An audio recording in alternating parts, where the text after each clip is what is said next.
Role-playing games are very popular in Japan.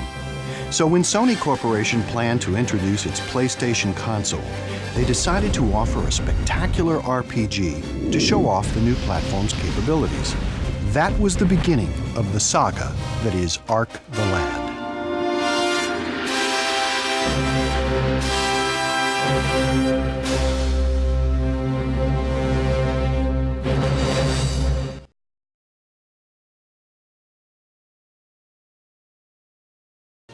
The Ark the Lad series was produced in Japan by Sony's Ark Entertainment subsidiary. I personally think that the base of RPG game elements are story, characters, and how well they are crafted and how interesting they are. So we need to make sure that those things are done right. Otherwise, even if the hardware improves, the game itself might not improve drastically. Nakagawa-san is the producer of Ark the Lad. He was involved with all the games, sort of oversaw them all. And he was sort of involved with the initial ambitious idea that they would create this flagship RPG for their new gaming platform. I have studied a lot of pre-existing RPG games, and after I studied these existing RPGs, we still wanted something different from the RPG format, for which we had a lot of ideas. Of course, right now it is considered normal to do so, but at that time we wanted to include CG movie segments, and for the first time use voice effects when the characters were involved in fight scenes. This was also the first attempt to link the saved data from Game 1 to Game 2. I believe we had such a deep treasure of ideas. At first, Ark was intended to be a single game. But in 1995, with the deadline for release looming and so much work left to do, it was decided to break the ambitious project in two. Due to the fact that it was released as two games, we made the end of Ark 1 in such a fashion to be continued, which generated a lot of talk by people. When Ark the Lad was made available, first we saw the screenshots.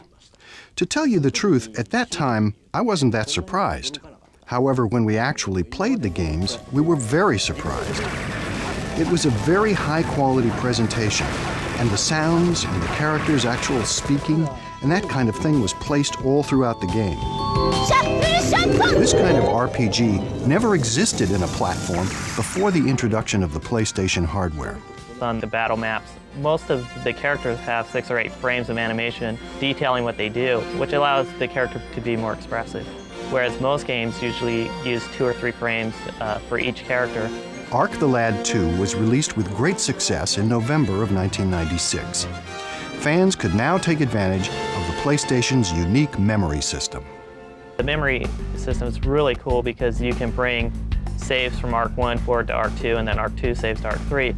And the benefit of doing that is you get events that you wouldn't get if you just played Ark 2 without playing Ark 1.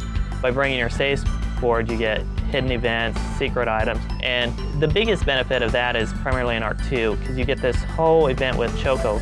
The memory system also allowed Sony to create a new related game, Ark Monster Tournament, which has been renamed Ark Arena for its US release. And what you could do is take the monsters that you could capture in the game and fight against another player, and you can fight for their monsters or you can fight for items that they have. Ark Monster Tournament was a sensation, and 2 national championships were organized. This was a big success, and the Pokemon people did the same thing. I believe that Ark the Lad is the only game that can be used in this kind of way in the PlayStation format. If the same kind of thing becomes popular in America, we would be very happy. If we could let the champion American monster fight against the champion Japanese monster, it might yield an interesting result. I don't know if this is possible or not, but I think it would be very interesting. Ark 1 is a game that people can complete in about 10 hours if they are playing at an average rate. I think most people who played Ark 1 successfully reached the end of the game, and I believe this game created a trend for more user-friendly RPG games. For the maniac-type hardcore gamers who purchased their first PlayStation and played Ark 1, they sometimes criticized or complained because they could only get about 10 hours of play out of it. Since we created this game with pride and confidence, we never regretted making it. However, this criticism caused our creative spirit some concern. Therefore, we decided to make a game that had a wide application that anyone could play, but that could be utilized for up to 50 hours. That was the ARK 2 game. ARK the Lad became a phenomenon in Japan. Fans created ARK websites. Magazines, trading cards, calendars, postcards, and other items sold like hotcakes. So Sony decided to continue the series, releasing ARK 3 in 1999. I heard from Mr. Akagawa that they were not originally planning on making ARK the Lad 3. ARK the Lad 2 was considered to be the final segment in the game series. However, the fans started to express their desire to make a sequel. So that is how they decided to make ARK the Lad 3.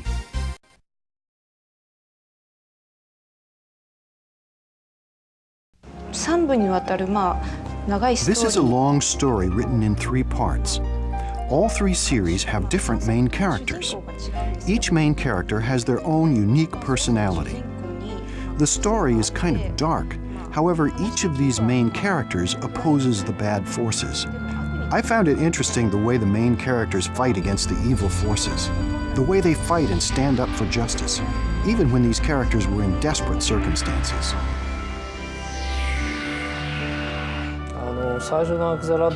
The original ARK the Lad scenario was created by myself and an editor friend whom I consulted at the beginning, and a person from the company called G-Craft. We were involved in creating the game at the beginning. The first story is told from the perspective of ARK and Kukuru, who are both destined to save the world, according to legend, but they don't know it. Then at the end of 1, the story changes perspective, which is sort of unique and really cool. Because the story is connected from 1 to 2, if a character who was a hero in 1 comes out again as a hero, then it isn't very interesting as a story. That's what I thought. When we show that different angle of the story, then the story will have more contrast. That is the sort of effect we tried to achieve. I think it was a good idea. ARK 1 advances with the main story alone. It is not a very long game. From ARK 2, the style changes a little bit, and besides the main story, there is also a sub-story called Guild Work. For ARK 3, we put that Guild Work, which was the subsystem in ARK 2, as the main storyline in ARK 3. By accepting the Guild Work, it causes the main story to develop. It's so complex.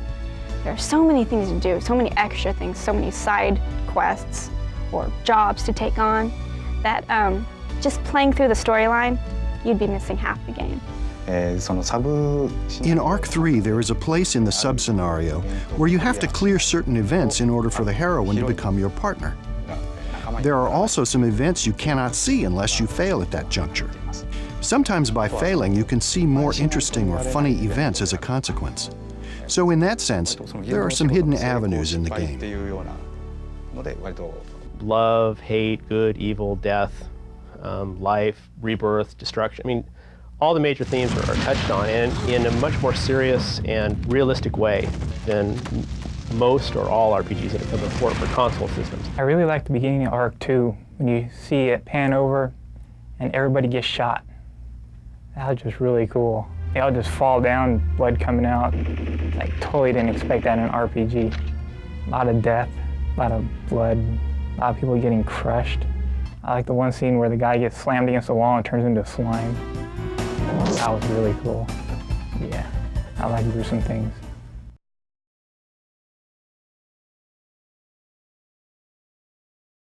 With this game, you really get involved with all the characters. There are so many characters in the game. I try to make the characters as lovable characters. It's not like we love only one main character exclusively, but each different character will be loved. Most of them have been wronged by the Dark Force, and they have to, they're joining the group to save the world and get a little revenge in between. ARK, in the whole series, is driven by the loss of his father. And he doesn't know a lot about his dad, but the blizzard that his dad predicted comes true 10 years later, and ARK grabs a sword and heads up to the mountain to find out what happened to his dad.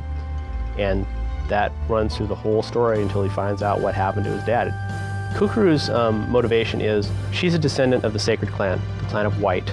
she has to stay as a member of her clan and hold this seal that's holding this darkness, this evil, in place as long as she can until Ark gets back to stop it. トッシュっていうのは There is a character called Tosh that we had certain grand ambitions for. I believe that popular supporting characters in RPG have certain specific features and types that become popular. I don't know what the proper phrase in English would be, but the character with certain problems, the dirty hero, but in the end he gravitates to the side of justice. This is the type of character that I very much wanted to create. Gaugen is very old, more than 3,000 years. He was one of the original Brave Seven that stopped the advance of evil or darkness the time before. As Ark, when you start your quest, you go in and get Gaugen because he's going to be your guide to find the 5 stones you need to unseal the Ark and help save the world. こんなキャラクター多分今まで Characters like Chongara have never existed in any RPG game before. The person who had worked on creating the characters for this game at the beginning of the project had a body that looks just like Chongara, so we basically used him as a model.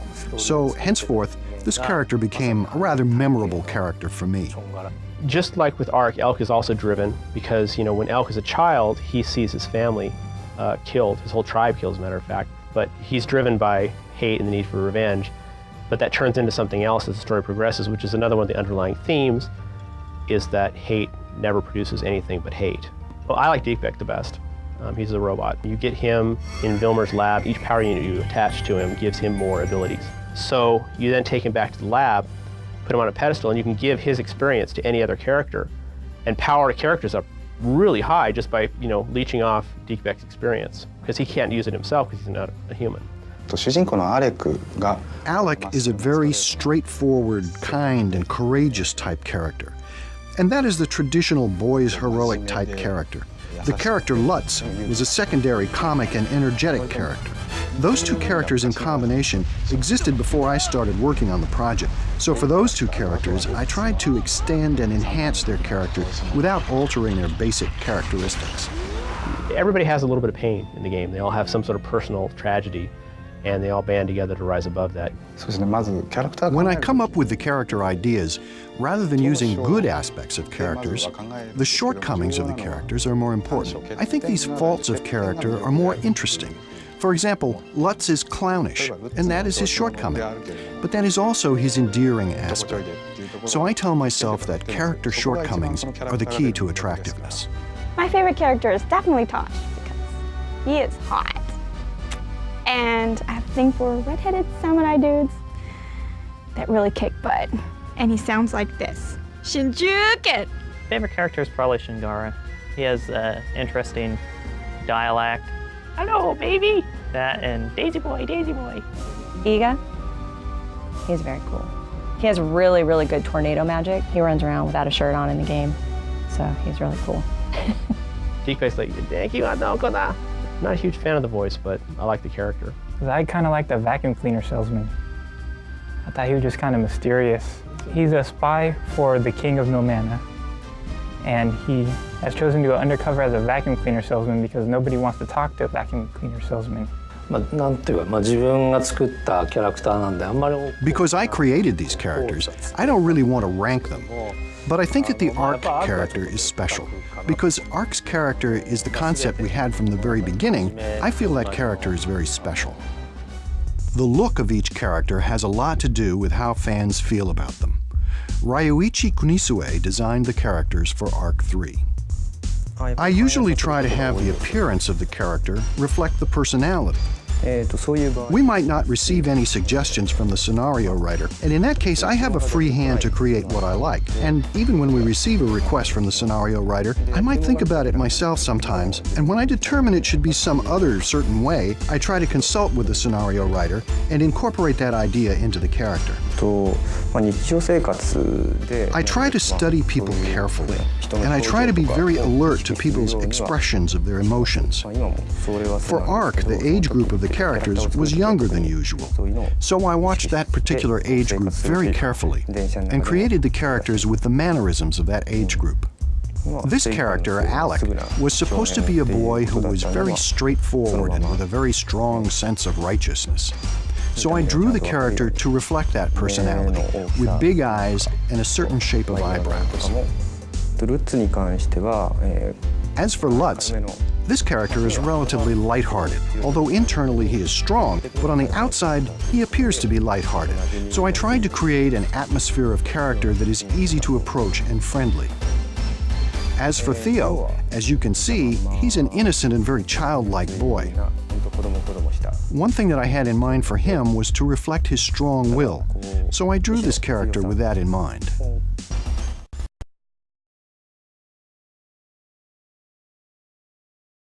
From the beginning, Akagawa-san's idea, the producer's idea, was to do cutting-edge RPG, to show off cutting-edge technology. And at the time Arc 1 came out, CG was just getting started.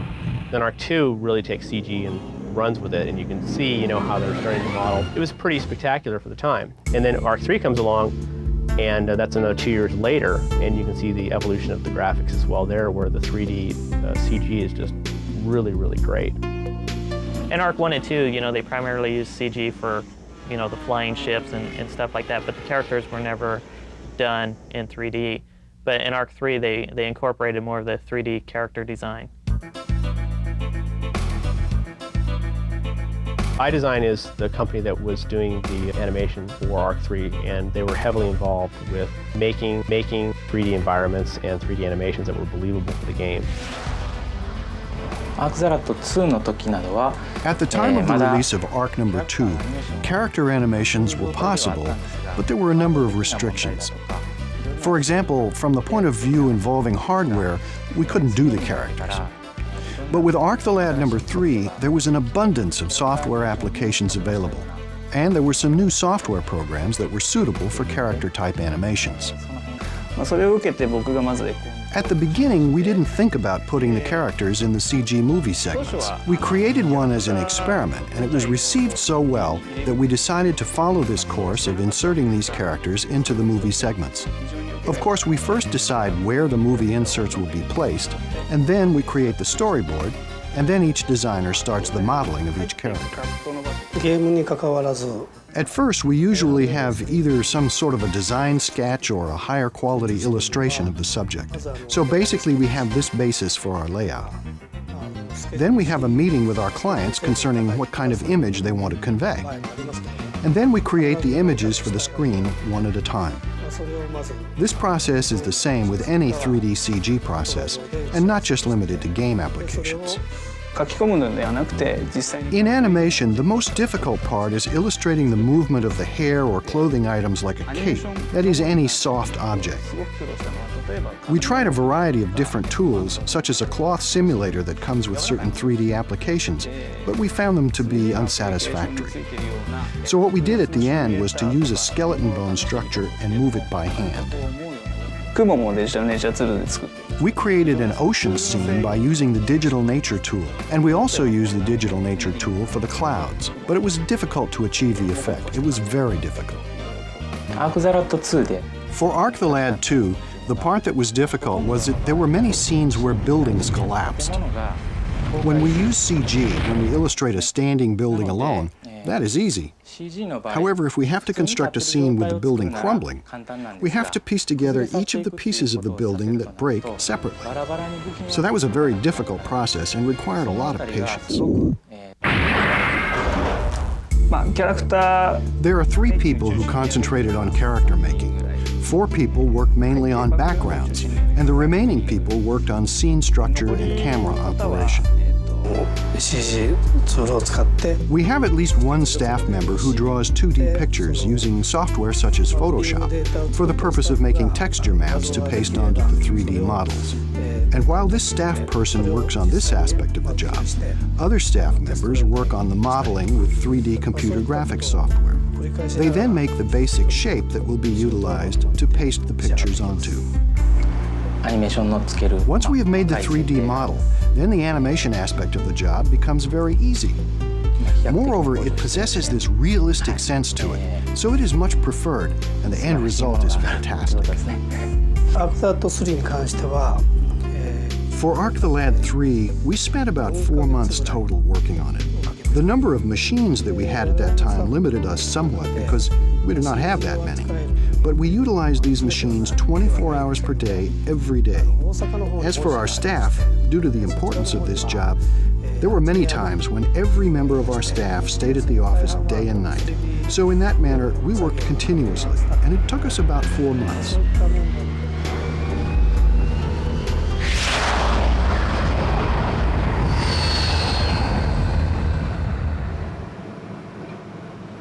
Akio Yoshioka takes over where the animators leave off, assembling characters, backgrounds, and CG elements, adding special effects, and tweaking the results to achieve the final look. 3次元のそのレンダリングで上がってくる画像って In order to express the subtle nuances and to capture the softer side of expressions, we have to use filters, and in that process we need composites and editing. I create a product by putting together a composite of the various materials provided by each designer. I'm the one who created the storyboard to start with, and I will connect each cut based on the theme of the storyboard. 非常に天職だと思ってるので This is just the ideal job for me. Although I sometimes don't get that much sleep or have a lot of time to eat, overall, I feel this is a fantastic job to have. Sound effects and music add excitement to the formerly silent movies. 私が作業した中 When I do my work, there are no sounds involved. 状態の I think that I had to anticipate how the product would appear once sound was added. 音は何もない And then later, when I had an opportunity to look at the finished product and compare them to the soundless segments, these segments seemed just so much improved and wonderful. Ando-san is the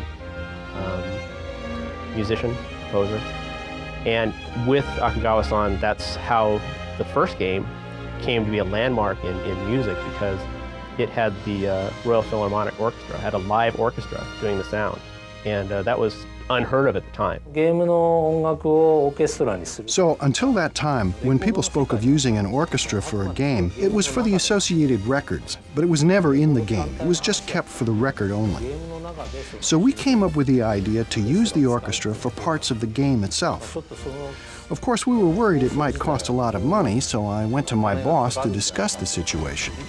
And he responded by saying that even if it costs a lot of money, let's go ahead and do it. Therefore, we went to London to work on this.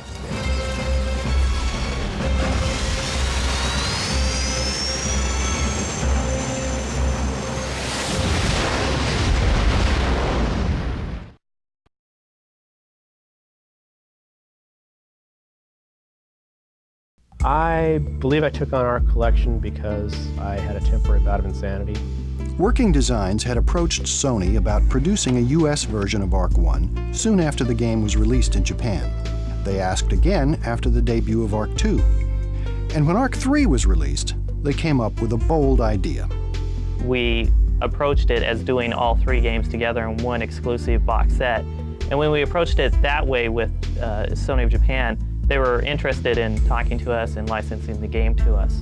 To kick off the project, 2 Working Designs programmers traveled to Tokyo in December of 1999 to meet with their counterparts at Arc Entertainment. Yeah, in Japan, they had their computers with little toys and stuff set around them just like I do. It's like, I thought that was kind of neat. And then we looked around a bit, mostly in Laserdisc shops. So that's what the other programmer liked. So we went to Akihabara and walked around. Oh, the subway was really cool. Really hard to figure out your way around though. They had like a whole bunch of maps with lots of lines. Really confusing. And it was so easy to spend money there because it was all coins. So it doesn't feel like you're spending a lot, but then it's like, oh, $50 just went by. Localizing all 4 games turned out to be an enormous and time-consuming project. It didn't seem especially daunting until we started getting the code and the text and seeing how large of a project we'd really signed up for.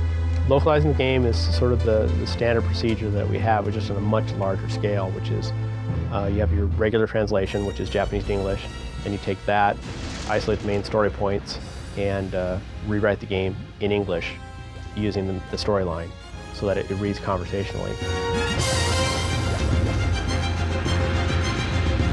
We try to keep all the games we release as up-to-date as possible as far as making use of the latest things that are offered for the platform that are in wide use.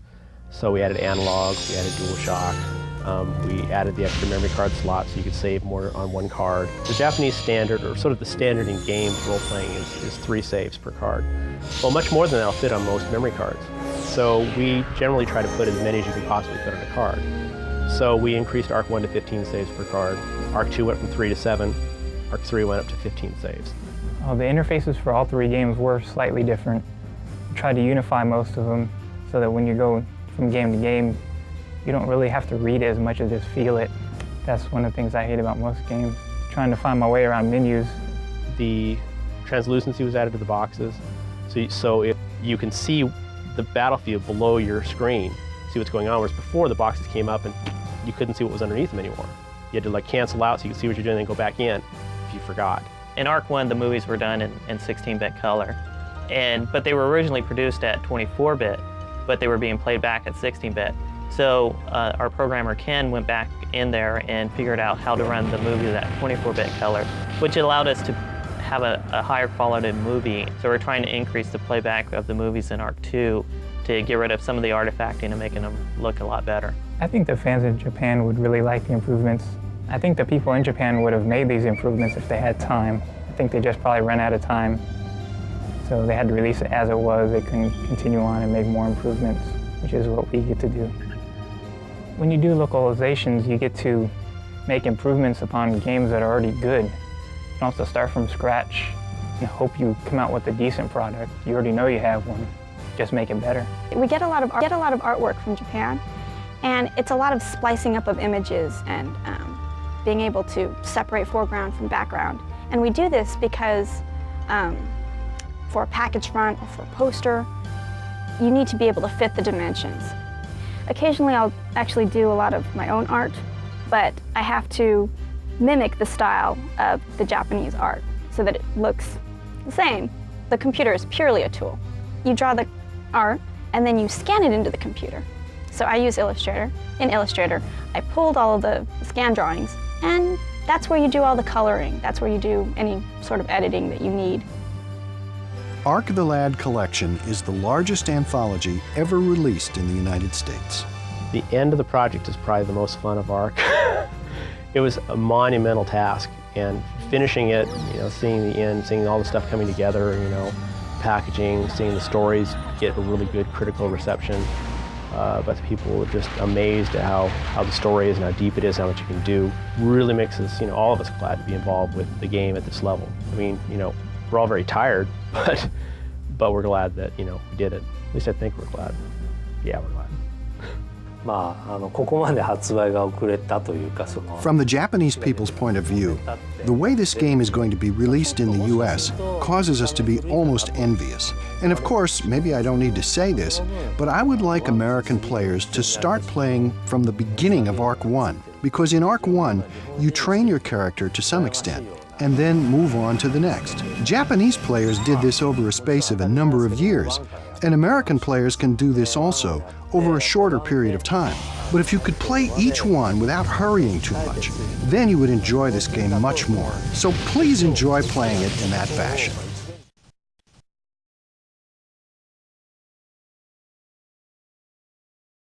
We get a lot of artwork. Blah. Yeah, they're much fluid. They have a good fluid movement. Blah, blah, blah. That sounds silly. Again.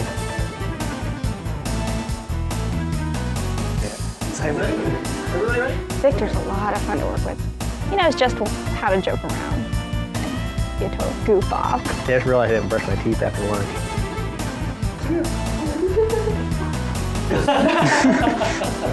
I don't know. You know what? I have to burp. Well, I am Batman. Spoiler. There we go. Yeah. Yes. Oh yeah.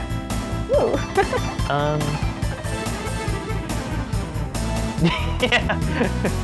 I don't know. Okay, wait. No. すいません。